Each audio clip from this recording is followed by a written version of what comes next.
It's all about the maintenance, baby. Hello, IT? Have you tried turning it off and on again? To start, press any key. Where's the any key? Excuse me, I believe you have my stapler. Welcome to We Are Technology's User Friendly with host Bill Sickens, Technology Architect. Hello and welcome to User Friendly. I am your host Bill Sickens, and it's great to be back after a couple of weeks break over the summer. This is our first episode of our second season, and we've got a really good list of guests signed up for this fall. We're going to have a lot of different topics and a lot of different things to present. This show is about everybody that uses technology, and that includes everybody that's listening to us right now, because even if you're listening on air on your regular radio, you're still using technology to some extent. So what we would like to do is invite everybody to become a part of the show. Now, back in the last century, they would have taken phone calls to do that, but we're doing things a little bit differently around here. And we would like to take your questions through Facebook at User Friendly. Like us, you can follow us, you can submit your questions there. You can submit your questions on Twitter at One User Friendly. Thank you. One User Friendly on Twitter. Follow us there also for updates. Or if you'd like to send us an email, go to our website, wearetechnology.com, all spelled out. And on the right-hand side of the screen, we'll see an Ask a Question. It's a giant blue button. Click on that, enter your question, and we'll get it live here on set. And if we're not live when we get it, we will use it in the next week's show, but we will get your question. And we welcome everybody to participate. So with no further ado, Gretchen, what do we have in the news? Oh, lots of things. Home Depot appears to be the latest victim of retail hacking of customer debit and credit card information. The suspected breach may involve all 2,200 U.S. stores, is reminiscent of the group that compromised Target, Sally Beauty, and P.F. Chang's. Home Depot is currently looking into the fraud anomalies and promised to notify customers as soon as it has evidence of a breach. In the past year, thieves have compromised hundreds of retailers and stolen gigabytes of financial information. In the most notable case, a group of Russian and Eastern European thieves infiltrated Target for the 3 weeks during the 2013 holiday shopping season, stealing data on 40 million payment cards and 70 million customers. The U.S. Secret Service and the U.S. Computer Emergency Readiness Team warned in July and August that more than 1,000 retail companies had been breached by a malicious program known as Backoff. The software compromised retailers' computer systems through the remote desktop software used to maintain and administrate the systems. So this has been the year of hacking. The Consumer Electronics Show called it the year of the wearables. I don't think so. It's been the year of hacking. And this actually did seem to start with Target last fall before the previous holiday season. But it's just been going and going and going. We got a 3-week break, but the hackers didn't take any time off. No, Home Depot appears to be the latest, and there's still a lot of information coming together on that. I called their security department, but couldn't get any kind of a comment. Nobody was available, it seemed, to talk about what had actually gone on. But this is really something that is becoming a problem, and something that retailers have really got to get going a little bit faster on. And some of the new technologies like chip and pin, which we've talked about in the past, and that's a credit card that uses a microchip in the card to work, will help with these things. I don't know, Gretchen, do you think anything's hack-proof? It doesn't seem like it. And our next story is also about something else that's been hacked. Weak password choices may be a key factor in the hacking of female celebrity cloud accounts. Initial reports from security sources suggested that an exploit of the weakness in Apple's Find My iPhone API that allowed a brute force password attack.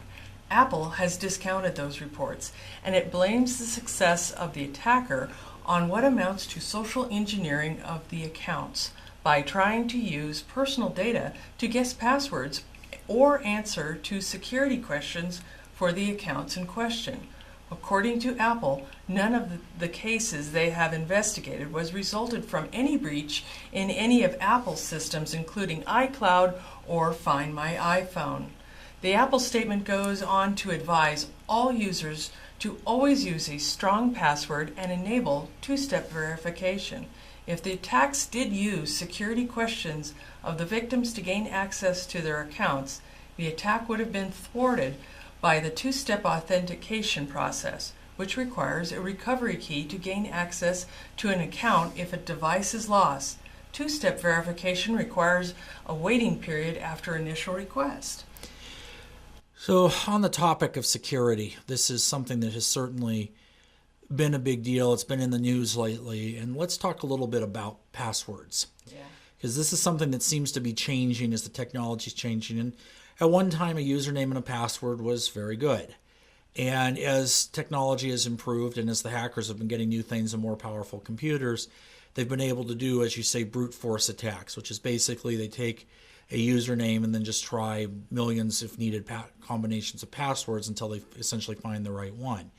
So the question comes, where does the balance on this? I was reading an article the other day that said that they suggest using a 28-character password. Oh my. And I'm not sure about you, but a 28, I mean, I just wouldn't be able to remember that. And especially with letters and numbers. And then the suggested thing is to use a different password for every website or every resource you access. Now, again, from both of these things, that's one of those deals that sounds fine on paper, but isn't particularly realistic. Realistic would be the best word, as good as any. So two-step verification seems to be the direction that a lot of different companies are going. I know Google has that on their accounts available now. It's not there automatically. You do have to enable it, but it is an option. And basically what this means is that you have your username and password, and then you have a challenge. So an early version of this would be logging onto a banking system where you put in your user ID, and then it asks you a security question. And lately they've been showing pictures of what's called a site key. And the reason that's done is because in addition to brute force attacks and other things on the passwords, they've also been trying to fake the whole website. So in other words, if you go onto a bank or something and misspell the word or common things like that, it can actually direct you to another page that looks exactly the same. And then when you put in your password, they capture it. So the site key is designed that if your user ID is not on the right website, it can't generate the proper picture that you would have originally chosen with the account. So that's one step of security. Then this two-step authentication is a challenge question all the way up to sending a text message to your cell phone or something of that nature if a device is lost. You do lose the instant gratification component to be able to reset a password. As you said, Gretchen, there's a waiting period on these usually with those type of things. However, it does make it a lot more secure. Now, thwarted, that's a big word because that means that it couldn't be hacked. I don't know how correct that is, but it certainly would have made it more difficult. Well, this is a little more happier article. According to ScienceNews.com, the newly developed transparent luminescent solar concentrator can be used on buildings, cell phones, and any other device that have a clear surface, says a group of scientists led by Dr. Lunt of Michigan State University. Research in the production of energy of solar cells placed around luminescent materials is not new. Past efforts, however, have yielded poor results. The energy production of inefficient and the materials were highly colored. Now, Dr. Lunt and his colleagues at Michigan State University have developed transparent luminescent materials that use small organic molecules to absorb specific non-visible wavelengths of sunlight.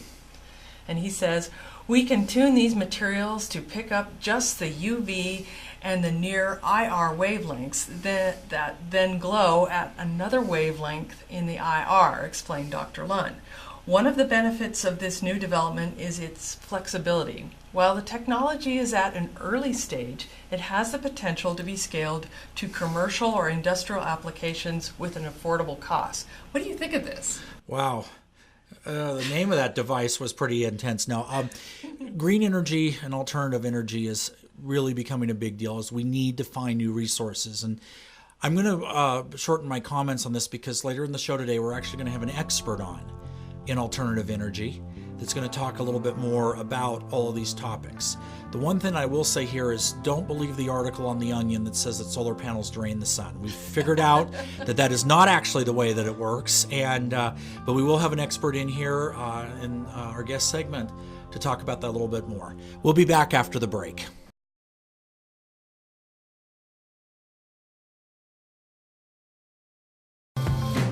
And welcome back. This is User Friendly. We are your technology show, and we are working on a very long after the break news that has happened over the last month, and a lot of hacking, but a lot of good stuff too. So Gretchen, what's our next story? Well, first, U.S. Appeals Court hears argument to shut down NSA database. 6 days after the first Snowden leak appeared on the front pages of newspapers worldwide, the American Civil Liberties Union filed a lawsuit to stop the mass surveillance by U.S. intelligence agencies. Recently, ACLU lawyers made a second effort making their case to the U.S. Court of Appeals. It's the first time a U.S. appeals court has considered whether the bulky telephony database is constitutional. C-SPAN was allowed to record and broadcast the full proceedings, another unusual step in appeals court that nearly always closed to cameras. The proceedings can be viewed on C-SPAN's website. ACLU versus Clapper is one of the two cases challenging mass surveillance that are now headed to appeals courts. The other case, Clayman versus Obama, was filed in Washington, D.C. federal courts just 1 day after the surveillance revelations. In that case, D.C.-based U.S. District Judge Richard Leon ruled that the NSA's spying technology was almost Orwellian and likely unconstitutional. ACLU lawyer Alex Abdo wrote in a blog that even getting the issues debated in the open was a step forward. The legal challenges are also significant for the simple fact that they have forced the government to defend its program in public, he wrote. For over a decade, the government has thwarted, there's that word again, all attempts at public judicial review of the legality of the surveillance programs it inaugurated in the aftermath of 9/11. Personal privacy is something that has really changed, and even like just the last 10 years. And Patriot Act certainly being a start of that. And it is interesting to kind of see where this is going. And we have the self-proclaimed most transparent administration in office right now, and we're now getting our first time that we're actually seeing proceedings. And from what I understand, that there have been legal proceedings and judicial review on this topic of any, real truth. So it's going to be interesting to see where we end up with this. And surveillance is very quietly and subtly increasing. The NSA and the Snowden story that came out last year being a lot more public version of this, but there's been things in the last year that have happened that are you wouldn't see as much. For example, I believe it was Detroit replaced all of their traffic cameras with full 360-degree rotating cameras that the police have access to. Oh, wow. So on each corner where you had a traffic camera, the camera now spins around and they can see anywhere. So these type of things are definitely happening. Not everybody's aware of it.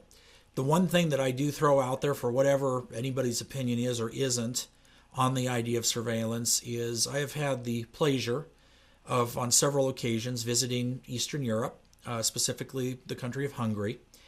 And you go to Budapest, and it's very interesting to see the damage that was done by the communist era and some of the modern things as the city is beginning to rebuild. But one of the things that stands out from that, and they still exist, or at least they did the last time I was there, is these very large 1970s giant cameras on the end of every street corner in most of the residential neighborhoods. And this was the Soviet surveillance system that existed during that time. And supposedly now they're all turned off, at least that's what's being told. But the idea is it seems like as they're removing things like that, we're adding them. And I'm not sure how comfortable personally I am with it. Gretchen, how do you feel about surveillance and kind of being watched by everything? It just seems like we can't do anything without being watched or looked at or evaluated. It's kind of creepy. And it's also, who has access to these feeds? Yeah. That's another big question that's out there is, I don't know, I think people, if it was really used for just crime prevention or something like that, but it's such a slippery slope. And you don't really know who has control of what. And with the NSA in Colorado having the largest data center in the world, I think it is. Oh, now, where are we headed with that? So I don't know. A new HTML element will make the web faster in the very near future. The speed bump won't be because our devices are getting faster, but they are. It won't be because some giant company created something great, though they probably have. The web will be getting faster very soon because a small group of developers saw a problem and decided to solve it for all of us. The problem is images. As of August 2014, the size of the average page in the top 1,000 sites on the web is 1.7 megabytes. Images account for almost 1 megabyte of that 1.7. If you've got a nice, fast fiber connection, that image payload isn't such a big deal. But if you're on a mobile network, that huge image payload is now just slowing you down, and it's using up your limited bandwidth. Depending on your mobile data plan, it may be, costing you money. What makes that image payload doubly annoying when you're using a mobile device is that you're getting images intended for giant monitors loaded on a screen slightly bigger than your palm. It's a waste of bandwidth delivering pixels most simply don't need. Web developers recognized this problem very early on in the growth of what is called the mobile web back then. So more recently, a few of them banded together to do something developers never have done before, create a new HTML element. What do you think of this? You know, to put this in perspective, the average web page size is almost 100% larger than the hard drive capacity in my first computer. And when you think about that, and think about what's actually being transferred and what's going on, images are a part of this, autoplay of videos, and we're all paying for that time. The data transfer on mobile devices, and the cellular companies have been backing out of anything unlimited in the last couple of years. So we're looking at a situation that not only does it slow things down, but it's costing us money. And it is very interesting to see this now finally being addressed. We had a scenario for a while called a responsive website, where it is actually able to deliver content customized to desktop and mobile devices. The problem with that is in images, developers were using the same files for both. So it kind of bypassed the advantage of that, and while it might be formatted a little bit more for the screen size on a phone, you still had the same data transfers. So I think this is going to be a good, easy-to-use solution to this, assuming it's adopted. There's still ways to go. W3C, which is the agency that controls this, will need to look at it and that type of thing. But I think we are at least headed in the right direction. Okay. A newly released study executed by the Sunlight Foundation of hundreds of thousands of comments submitted to the FCC by the public found that a vast majority spoke in favor of net neutrality. The group estimates that less than 1% of comments were clearly opposed to net neutrality. There is a wiggle room in that data, given that some people are not clear writers and could have argued in several directions at once. The data indicates that there is little in the way of vocal grassroots support in opposition of net neutrality. There is another piece of data of the Foundation's report that is worth considering. According to the group, with issues of this magnitude, it is not unusual for form letter contributions to make up in excess of 90% of the docket's total submissions. In the case of net neutrality, according to the Foundation, something akin to 60% of the comments were submitted were in form letters, a far lower percentage. That fact implies that hundreds of thousands of individuals took the time to write their own comments on the issue. The Foundation's analysis was based on a large but incomplete sample, but presuming their ratios hold up to the full 1.1 million comments submitted during the first comment period, more than 400,000 comments were composed by individuals during the first comment period. The impact of the comments remains to be seen. The FCC recently extended the current net neutrality comment period by 3 days to September. If you have something to say, you have just under 2 weeks to say it. Get your voices out there. A free and open internet. This has been something that has never in human history, this kind of access to information and being able to share one's opinion in that way. And it's going to be apathy if we lose it. it's very important that everybody, write your congressman, go onto the FCC's site. You have 2 weeks to do it.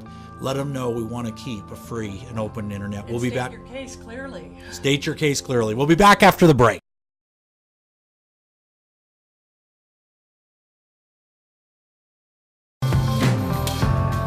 Welcome back to User Friendly.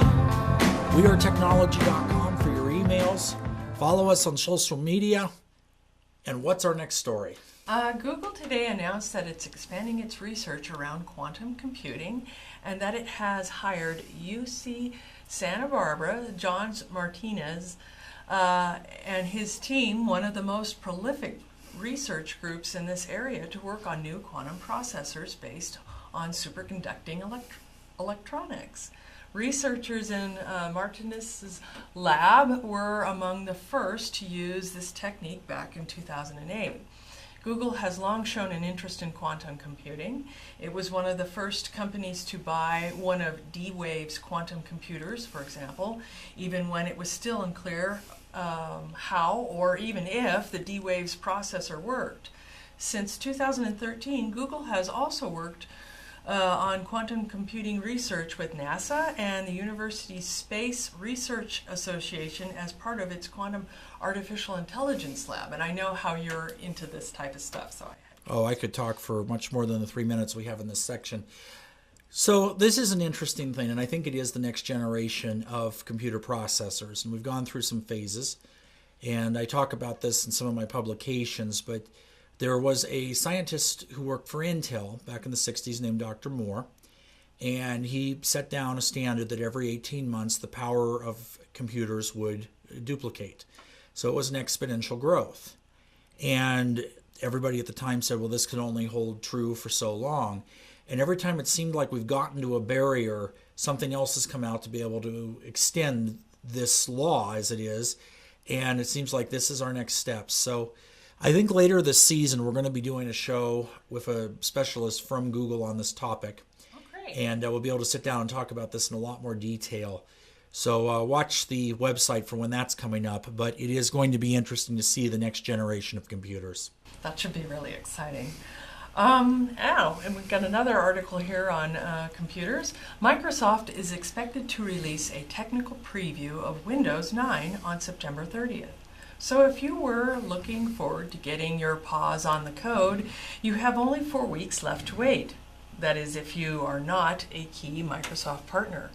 According to NeoWin's Brad Sams, Microsoft is currently providing some partners with access to the operating system ahead of time. That's not surprising, but it does lend credibility to current expectations that the operating system should touch down in one form or another later this month. So do you have any dirt on this? Oh, it's Windows. I wouldn't even... Windows 9. So it's been like the opposite of the Star Trek films. The even numbers on Windows have been terrible and the odd numbers have been good. And the pre-release of this is showing that I think we're going to continue in that direction. Now, it's very interesting. There was an article out on the Associated Press Wire this morning that Windows XP is enjoying a great life after death and still has a larger install base by like double than Windows 8. So with a new version of Windows coming out, Windows 9, they're promising a lot. And from what we've seen in pre-release and can't officially talk about for another couple weeks, it does seem like Microsoft is going to deliver on a much better operating system upgrade in Windows 9. That's really good news. It's great news. The one thing now they're going to have to do is convince everybody to move off Windows 7. So we'll see what happens with that. But I do think the idea behind Windows 8, the original idea was sound, adding the touch screen and some things like that. But you can't force people to do things. And that seemed to be the direction they're going, is you don't have a choice. You're going to use this new interface whether you like it or not. And we're going to take what's been a standard for the last 15 years in computers and just simply remove it. Yeah, the learning curve was way too high. The learning curve was too high. And there are some things that simply don't make sense. I still don't get the charm bar, why we would do it that way. I don't get why going to devices says you can only use a printer and apps, but there's no other option there. So there are certain things in Windows 8 that I understand where people are very frustrated with this. but it looks like Windows 9. Now, for some reason, we can't call the start button anymore. It's the start tip. That's a question that we'll have to get an expert on later in the season to answer. But that being said, we're going to see where we end up with Windows 9, and I think that we have a good operating system coming up. At least that's what it looks like now. So that's our news for this week, and like I say, after a few weeks break, it's always like coming back from vacation. There's a lot to talk about. There always is in technology, so happy to be here. Again, submit your questions to us, wearetechnology.com. And in our next segment, we're going to bring our guest. And our guest is really special. He is an expert in alternative energy and is doing some really neat programs. First bio data centers. We're going to talk about what that is. All of that coming up. This is User Friendly.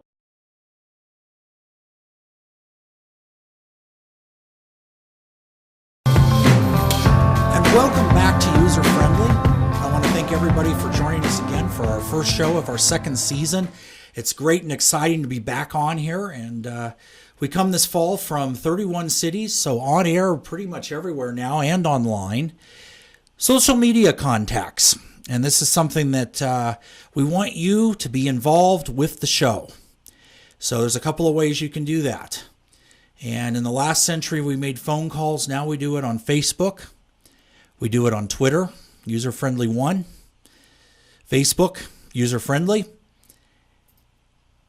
Send us your questions, and we will use them online. Our guest today is Steve Munson. Steve, welcome to the show. Oh, great, Bill. I'm glad to be here for your second year.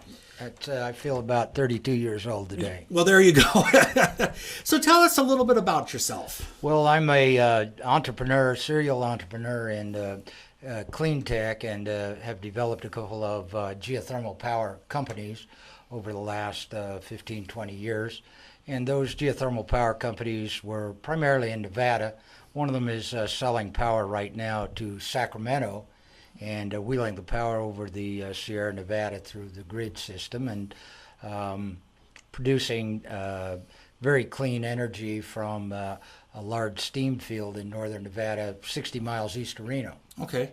So alternative energy has been something that's very much been in the news and things lately. So this is obviously something you've been working with for a while. Well, yes, that's true. I have, and I would have at this point have enough experience to be one of the senior executives in the geothermal business in the United States. So has it been difficult to get alternate energy in place? Do you have to go through a massive process? I mean, we've heard some things where it's not the easiest thing to get into.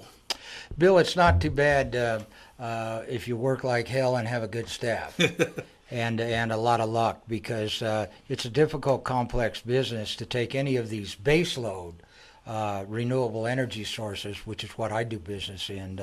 I work in geothermal and biomass power, thinning the forest to create chips and then burn the chips cleanly, restore the forest, reduce wildfire risk, and produce clean energy and restore the watersheds too. So I work in these baseload areas, and I'd say that they're considerably more difficult, more complex, more science involved than solar. We like solar. We're all happy to see solar growing fast, and we like wind. But these are much more complex businesses. At the end of the day, however, when you're online, you're running that power plant 95% of the year. Right. This is base load power. This is industrial grade power.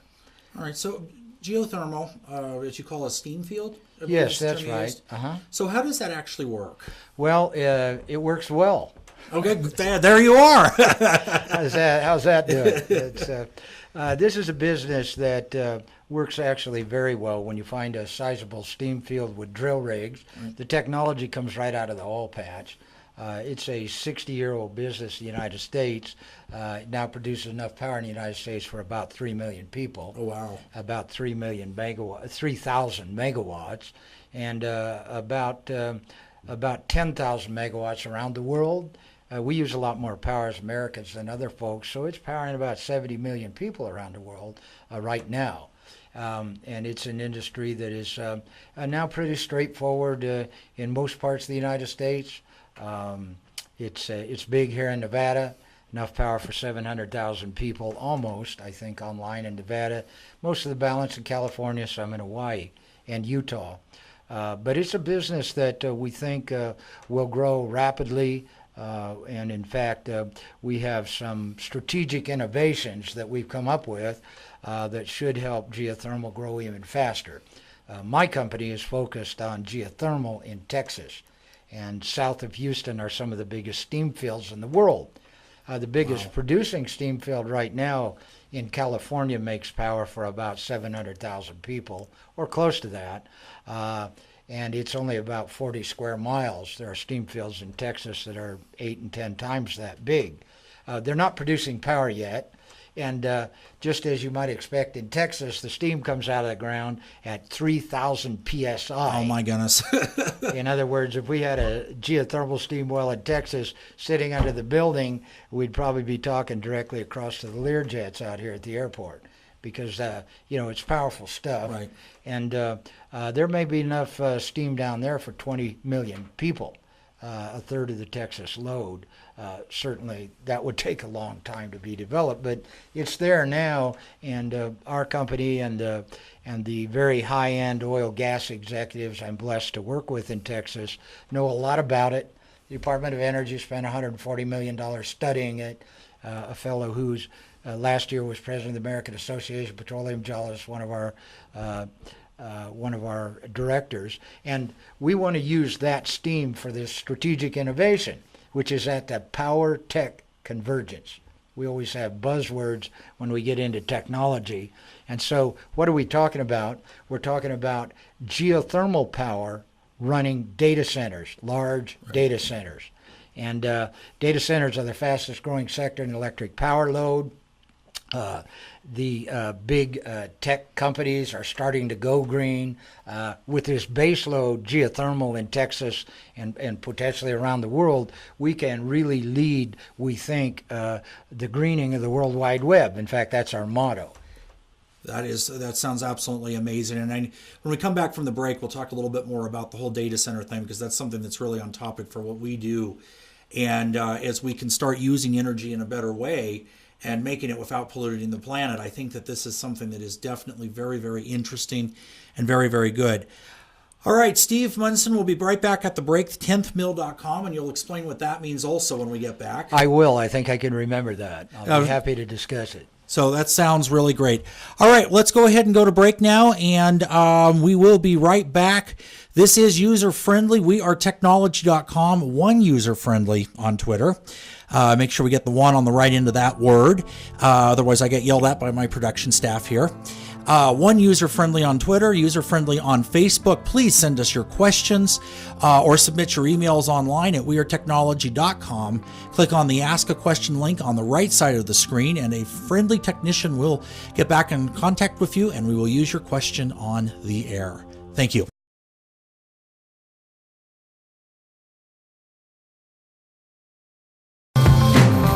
Welcome back to User Friendly.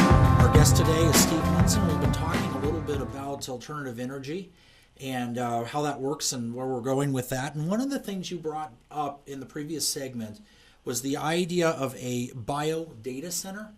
Yes. Can you tell us what that is a little bit? Yes, happy to. So I funded out of my own pocket over the last few years a team of technologists because years ago I saw out on the high desert in Nevada when I was drilling steam wells, I saw a crew coming through burying something. Well, it turned out it was a fiber optic line along the interstate.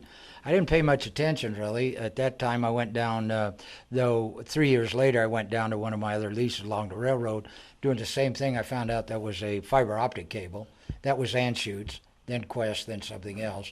Point is, electrons can be turned into green photons if you do the following. You put in a biomass power plant or a geothermal power plant, as we talked about a minute ago, and co-site a data center on the same site and sell the power to the data center and run the data center on 95% clean baseload renewable energy. Nobody's doing that yet. Apple and Facebook and some other smart people are buying some solar, or paying even for some solar and some wind, but that's intermittent. 25-30% of the time. Good stuff, but this is industrial grade power from biomass. So our biomass plants are primarily focused, and we have several of them that exist that are idle today. We're restarting. These power plants are focused on thinning the forest and creating healthy forest and watersheds by turning the small overgrown trees into chips and burning the chips cleanly in the biomass plant. Okay, so this is something that actually then really helps the environment in a couple of different ways. Yes, it definitely does. It reduces wildfire risks across the arid West. It increases the forest health. It increases during drought times and climate change. It's been quantified to produce additional water too. So we're at the point with an entire team of biomass specialists of going to the market, talking to accredited investors about investing in these projects, and we think that they're good projects. We think that they're fast-track cash flow projects, and we're just very happy to be right at the front end of following up on the money that I've already spent. So let's talk about that a little bit. Your Sure. website is 10thmill.com. That's correct, 10th So Mill. if you can explain the name and what you're doing. Sure. So 10thmill.com means 10th mill, as in we've been screwing the planet up for 10,000 years. It's time to start restoring it. So we have a website. People get a hold of me and want to talk to me or the staff, at 10thmill.com. That's just a place to get a hold of us. But the entire website is being ready now for a restart, and 10th Mill means let's do a restoration of natural infrastructure. And there are people in Congress that want to bring a 10th Mill bill and actually spend money on natural infrastructure restoration. So that's the concept of 10th Mill, and of course biomass power plants and geothermal are at the core of that whole concept. And let's give something back. Myself and a good friend, John Wellinghoff, who was chairman of FERC, came from Nevada originally, was my lawyer for quite a few years, and a director. We came up with a concept we call Native Range Institute, and we have a native restoration fund. 5% of our money is going back to native plants and busted timber towns to help with supporting services. We're trying to do the right thing every place we do business. So, it's interesting to talk a little bit back about the idea of a bio data center and where you're going with the actual power production. I know that our parent company around the world, we're in actually 6 data centers. And one of the biggest things and biggest concerns is the idea of energy and energy consumption, to the point that when we go through and replace servers and update equipment, that usage and all of that type of thing is something that's very much worked into that. But renewable energy has always just been a part of it. And like you say, wind energy may or may not be there. You have to have a backup. So it sounds like what you're saying is this actually would be the only need of production. You wouldn't have to go beyond that. Is that basically?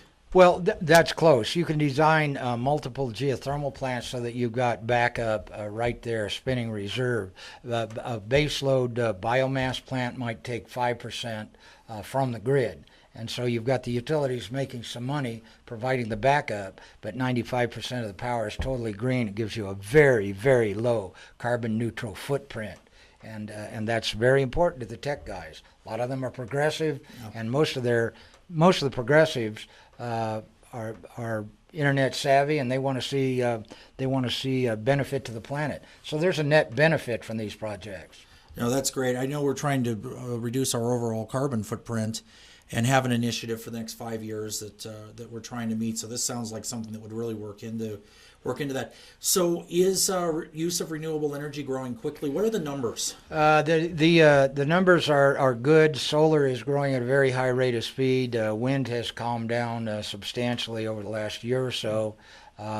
Both could grow again at a high rate of speed as certain initiatives that are underway are in place. For example, the loan guarantee program was just put back into effect. That's a $2.8 million loan guarantee program for innovative projects. One thing that's going to drive biomass is the initiative now to pay for wildfires from disaster relief funds. It's a bipartisan program. Crapo and Wyden in Oregon and Idaho, who probably on a good day couldn't agree on the address of the United States Senate, are actually backing a bipartisan program that the president is adopting, change the budget, put $600 million back to the Forest Service and BLM to thin our forests and reduce wildfire. In other words, prescriptions up front that are going to reduce the cost ultimately of wildfire. And so those are good things. They'll drive the industry. Oh, this is great. This is exactly where we need to be. Steve Munson, 10th Mill, TENTHMIL.com. Is that correct? That's it. Thanks. Is there anything else you'd like to tell us? Yes. Progressives out there, stay with it. If you're not as progressive in your thinking and you're a solid business person, stay with Green Power, because we create jobs, we create infrastructure, we create tax base in rural areas. This is the best thing timber towns have seen in 25 years. And, it's new business. This is serious business. This is not small-time stuff, and it doesn't depend on the subsidies. Okay, thank you so much. This is User Friendly. We are technology.com, and we will be with you next week. Thank you for listening.